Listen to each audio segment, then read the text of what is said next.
Et l'actualité, c'est aussi ce qui se passe au siège du Rassemblement national. Gauthier Lebret, vous êtes devant la réunion dure. Qu'est-ce qui est en jeu ce soir pour Marine Le Pen et ses équipes ? Alors Marine Le Pen qui est toujours à l'intérieur de son QG. On nous avait dit dans un premier temps qu'elle sortirait plus rapidement, mais elle est à son bureau, nous disent ses équipes, en train de travailler. Elle va ensuite aller se mettre au vert. C'est pas sûr qu'elle fasse une déclaration face à la presse. Elle va donc se mettre au vert une petite semaine avant de revenir le dimanche 1er mai, le fameux dimanche 1er mai, où elle ira déposer une gerbe dans Paris. Alors les enjeux, Laurence, c'était une double réunion, un bureau exécutif et un bureau national, pour d'abord faire le débrief de l'échec de Marine Le Pen hier et de ses presque 42%. Mais évidemment, et surtout, et c'est le principal enjeu, préparer la suite, préparer les législatives. On vient d'en parler avec ces équipes, ils ont vraiment étudié la cartographie des différentes circonscriptions pour voir là où ils sont arrivés en tête et là où ils peuvent l'emporter.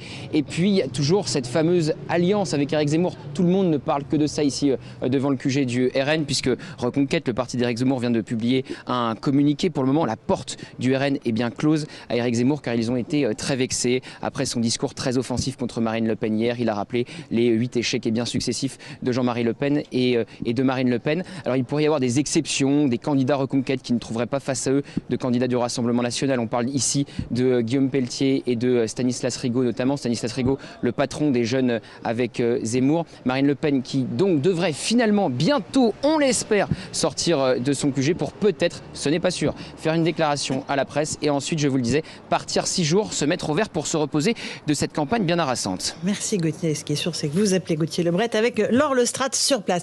Il y a 2 questions pour Marine Le Pen, les alliances législatives et puis la présidence du parti. On évoque, Sébastien Chenu d'ailleurs l'avait évoqué, qu'elle pourrait ne pas reprendre la présidence du parti, la laisser à Jordan Bardella. Quel avantage, Yohann Usaï, pour elle de faire cela ? On ne comprend pas. D'abord, elle est plus libre. Quand on n'est pas à la tête d'un parti, c'est vrai qu'on est plus libre. Tous ses proches disent qu'elle a pris du plaisir à faire cette campagne sans être à la tête du parti. Ça n'était pas le cas en 2017. Là, elle avait pris une décision et elle ne la regrette absolument pas, visiblement. Et puis, si elle ne reprend pas la tête du parti, c'est aussi sans doute qu'elle a en tête que ça va continuer pour elle. Avec l'objectif 2027. Moi, je suis persuadé qu'elle sera à nouveau candidate dans 5 ans. Et évidemment, elle y pense déjà, parce qu'elle commence déjà à préparer cela. On parle des législatives, il va y avoir d'autres élections d'ici là, mais l'objectif de Marine Le Pen, là, je suis persuadé qu'elle travaille déjà à 2027. Donc, le fait de ne pas reprendre la tête du parti, ça lui permet de garder une certaine liberté et de rester en hauteur, de prendre de la hauteur vis-à-vis de tout cela, de la tambouille interne, et de se détacher du Rassemblement national pour peut-être mûrir davantage et essayer encore de parachever peut-être la normalisation, puisqu'on a bien vu que ça n'était pas arrivé au niveau souhaité. Julien Drey, ne pas reprendre la tête du Rassemblement national, c'est plutôt un avantage pour Marine Le Pen ? Le problème, c'est je pense que la question Zemmour est réglée pour elle. Elle ne veut pas en entendre parler. Elle ne veut pas en entendre parler. Il a fait moins de 10%. Et elle lui fera pas de cadeau. Il lui en a pas fait, elle veut pas y en faire. Elle va pas perdre son temps, y compris parce que ça la repositionnerait d'une position dans laquelle elle a essayé de sortir. La vraie question pour elle, c'est de savoir comment elle est capable de faire une vraie OPA sur la droite en général. Parce que son union patriotique, elle a ce sens-là. La droite et les 2 grandes formations, colonne vertébrale de la Ve République, la gauche traditionnelle et la droite ont explosé. Donc il y a une recomposition à droite, et je pense que c'est ça qu'elle vise. Et c'est en ce sens-là qu'elle veut aussi promouvoir une nouvelle génération. Parce qu'elle veut, je crois, à partir de là, happer une partie des Républicains pour faire une construction politique qui lui permettra d'avancer à nouveau, quoi. Et donc c'est à ça qu'ils doivent réfléchir, d'après moi. Et je pense qu'il va y avoir, dans les choix tactiques des circonscriptions, un certain nombre de candidats républicains qui vont être ménagés pour pouvoir les absorber par la suite. Plus que les partisans de Zemmour, effectivement, oui, je pense, qui vont peu peser. Si vous voulez, Éric Zemmour, c'est un joueur de casino, il a joué, il a perdu. Et quand on a perdu au casino, on a perdu.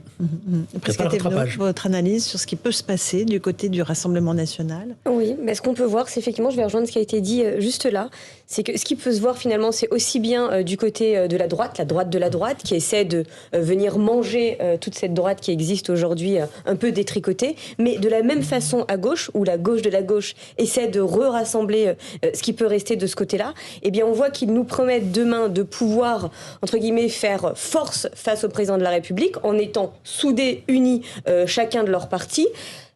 quelque part faire des coalitions, mais sauf qu'on voit déjà qu'aujourd'hui ça ne fonctionne pas et ce n'est pas nouveau. Ça fait des semaines, des mois qu'on assiste à cette pièce de théâtre où la gauche essaie de s'unir, la droite également, et finalement ils n'y arrivent pas. Et c'est pour ça que je reviens sur l'importance de pouvoir donner une majorité présidentielle au président de la République, parce qu'on va arriver demain à potentiellement un blocage du pays si ces coalitions de droite et de gauche, avec tout ce que ça comporte, finalement se retrouvent à se chamailler dans l'hémicycle plutôt qu'à essayer de faire avancer le pays sur un certain nombre de sujets extrêmement importants. Il faut qu'ils aient déjà des députés, ce qui jusqu'à présent, on sait combien de députés avait le Rassemblement national, 7, très très peu pour la France insoumise aussi pour l'instant.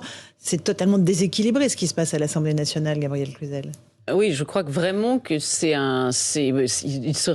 il est essentiel pour la démocratie que le Rassemblement national ait des députés en nombre proportionnel à son poids dans la société, parce on sent bien qu'il y a une énorme frustration qui monte parce que même si Marine Le Pen a échoué et même si Emmanuel Macron a gagné de façon large, il n'empêche que plus de 40%, ce n'est pas du tout négligeable. C'est une petite moitié de la France, on peut le dire comme ça, qui s'est reportée sur elle et qui risque de ne pas du tout être représentée à l'Assemblée. Actuellement, ils n'ont même pas un groupe et on sait l'importance du groupe. Donc ce serait vécu comme... Et malheureusement, il est possible qu'on s'achemine à nouveau vers ce genre de configuration. Ce serait évidemment extrêmement mal vécu. Aujourd'hui, il y a vraiment une crise démocratique.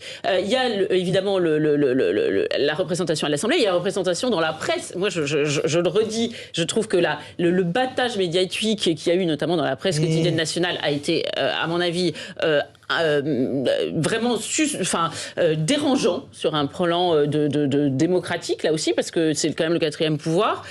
Et puis, donc, il faut donner la parole, et je crois que c'est même nécessaire pour Emmanuel Macron s'il ne veut pas retrouver ces gens-là dans la rue. Gabrielle Cluzel, pour illustrer ce que vous dites, on va regarder la réaction, écouter la réaction des électeurs à Hénin-Beaumont. Il y a une séquence qui a été filmée avec les partisans, évidemment, de Marine Le Pen, parce que c'est son fief, qui ont vraiment eu des réactions très fortes, qui symbolisent cette colère de ceux qui pensent qu'ils ont été abandonnés par le système et par Emmanuel Macron. Explication de Valérie Labonne. À quelques secondes de l'annonce des résultats à 20h, ces soutiens de Marine Le Pen veulent y croire. Puis c'est la douche froide. Plusieurs femmes laissent éclater leur colère et lancent des insultes.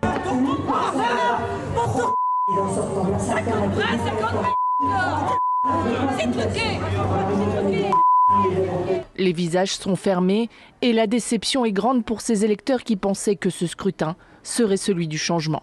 Il est encore là pendant 5 ans. Je sais pas, je suis en train de vivre un cauchemar là. C'est un mauvais rêve. Mais honnêtement, pour moi, c'est honteux.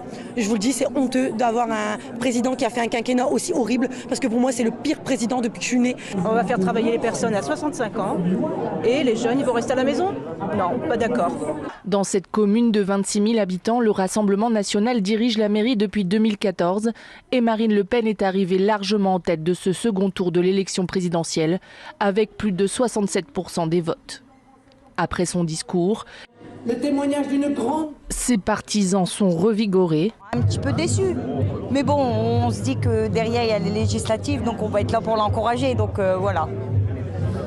Et puis je me dis que bon, elle a quand même fait un meilleur score qu'en 2017, donc ça reste positif dans l'ensemble. Marine Le Pen est élue députée dans la circonscription d'Hénin-Beaumont. Beaucoup de ses fidèles attendent l'annonce de sa candidature à sa réélection pour se lancer dans la bataille des législatives. Voilà pour ces explications de Valérie Labonne. Marine Le Pen, a priori, va se présenter à nouveau aux législatives dans cette circonscription. Cette séquence, ces partisans d'Hénin-Beaumont qui étaient déçus, Julien Drey, ont beaucoup été moqués aujourd'hui sur les réseaux sociaux. Il y a eu beaucoup de mépris de classe, moi je trouve. Et pourtant, cette colère-là, il faut l'entendre, parce qu'elle va résonner pendant encore de longs mois. Les réseaux sociaux, c'est le défouloir, alors surtout après les élections. D'accord, mais là, la colère, elle est réelle. Si je vous fais la liste de toutes les insultes que j'ai eues, moi, après la prestation d'hier soir, venant d'un certain nombre de mes amis de la France Insoumise, on sait que c'est pas là que ça se passe. Il y a une déception, c'est naturel. ils se sont battus, ils y ont cru, ils y ont mis de l'espoir, c'est des militants. Et moi, je respecte toujours les militantes et les militants. Ça veut dire, c'est des gens qui prennent sur leur temps, sur leur vie, qui consacrent des choses, donc il faut les respecter, il faut comprendre la gestion. Vous savez, moi j'étais tout jeune, mais en 74, on l'a tiré mauvaise quand Giscard d'Estaing a été réélu, alors qu'on croyait que François Mitterrand allait gagner. Bon, donc il y a forcément un moment de colère, et puis après, il faut effectivement que le système permette une expression nouvelle. Alors, l'aide proportionnelle, on la promet depuis des années, il faudrait peut-être un jour, effectivement, qu'elle soit faite. La mettre en place, effectivement. Victor Chabert d'Europe 1 confirme que Marine Le Pen sera candidate aux législatives à Buenos Aires. C'est normal, c'est logique, c'est ce qui était prévu, mais c'est important d'avoir cette confirmation. Il n'y a absolument aucun doute. Elle sera candidate, évidemment. Son objectif, c'est d'avoir un groupe. A priori, elle l'aura, parce que la carte électorale n'est pas du tout la même aujourd'hui qu'en 2017. Il y a beaucoup de circonscriptions où elle est arrivée en tête. Il y a une chose qui va changer aussi, sans doute pour les législatives, c'est que cette fois, il y aura moins de triangulaires, puisque la participation a été moins forte à la présidentielle. Elle sera de fait sans doute moins forte lors des législatives. En tout cas, on peut l'imaginer, ce qui fait qu'il y aura moins de triangulaires. Ça sera sans doute plus facile pour eux de se faire élire. Donc, a priori, le Rassemblement national sera davantage représenté à l'Assemblée nationale. Pour revenir sur les images qu'on a vues là, Aïna Beaumont, qui est le fief électoral ce qu'on a entendu aussi. Oui, qui est le discours électoral de Marine Le Pen, qui est le fief électoral de Marine Le Pen. Moi, ça ne me surprend pas du tout, parce que ce qu'on a entendu là, je l'ai vécu pendant toute la campagne. J'ai suivi beaucoup de déplacements de Marine LePen, et je peux vous assurer que dans un certain nombre d'endroits en France, principalement des zones rurales, des endroits les plus pauvres de France, ceux qui se sentent le plus abandonnés, il y avait et il y a toujours une détestation, pour ne pas dire une haine viscérale d'Emmanuel Macron. Moi, j'ai assisté à ça. J'étais au début un peu surpris de voir vraiment la détestation du président de la République. Donc les mots qu'on a entendus là, moi, ne me surprennent pas. Ce sont des gens qui se sentent complètement abandonnés, délaissés depuis des années, qui ont gardé en tête uniquement les mauvaises décisions du début du quinquennat d'Emmanuel Macron, qui ont l'impression de ne jamais être entendus et qui, du coup, aujourd'hui, se sentent davantage abandonnés, qui se sentent même exclus de la société et de la gouvernance d'Emmanuel Macron. Donc ces mots-là, moi, ne me surprennent absolument pas. Et ça, c'est le terreau d'une forte colère sociale qui peut s'exprimer, évidemment, dans les prochaines semaines. C'est ce qu'a anticipé Emmanuel Macron.